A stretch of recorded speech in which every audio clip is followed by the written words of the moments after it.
కౌశిక్ రెడ్డి తెలంగాణ రాజకీయాల్లో ఇప్పుడు ఎక్కడ చూసినా హుజూరాబాద్ ఎమ్మెల్యే కౌశిక్ రెడ్డి పేరే వినిపిస్తోంది. బీఆర్ఎస్ వర్సెస్ కాంగ్రెస్ అన్నట్లుగా నడుస్తున్న పొంగల్ వార్ లో ఈ గులాబీ ఎమ్మెల్యేనే హైలైట్ అవుతున్నారు.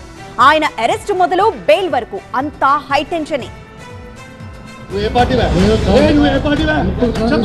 తెలంగాణ రాజకీయాల్లో బీఆర్ఎస్ ఎమ్మెల్యే కౌశిక్ రెడ్డి ఇప్పుడు సంక్రాంతి స్పెషల్ పొలిటికల్ లీడర్ అయిపోయారు. హైదరాబాద్ టు కరీంనగర్ ఆయన అరెస్టు నుంచి విడుదల దాకా నడిచిన హైడ్రామా ఆసక్తి రేపుతోంది. దీంతో పండగ పూట పొలిటికల్ గా ఇప్పుడు ఇదే బిగ్ డిస్కషన్ గా మారిపోయింది. సోమవారం రాత్రి హైదరాబాద్ జూబ్లీ హిల్స్ దగ్గర కౌశిక్ రెడ్డిని కరీంనగర్ పోలీసులు అరెస్టు చేయడంతో ఈ ఎపిసోడ్ పీక్స్ కు చేరుకుంది. ఆయనను నేరుగా కరీంనగర్ తరలించిన పోలీసులు అర్ధరాత్రికి డెస్టినేషన్ రీచ్ అయ్యారు.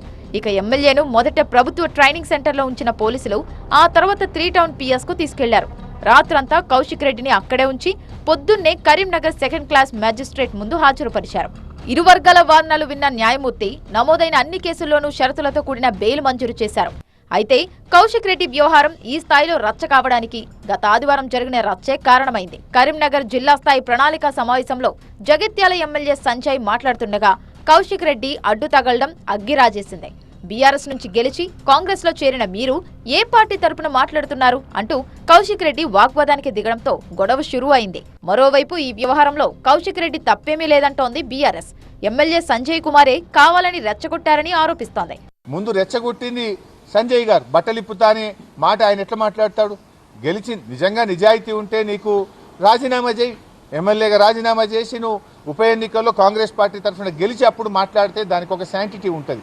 అన్ఫార్చునేట్ పొద్దున్న నుంచి చూస్తున్నాం కౌశిక్ రెడ్డిని అరెస్ట్ చేయడం, పండగ కూడా చేసుకోలేకుండా హౌస్ అరెస్ట్లని మా నాయకుల ఇళ్ల దగ్గర పోలీసులను పెట్టుకోవడం.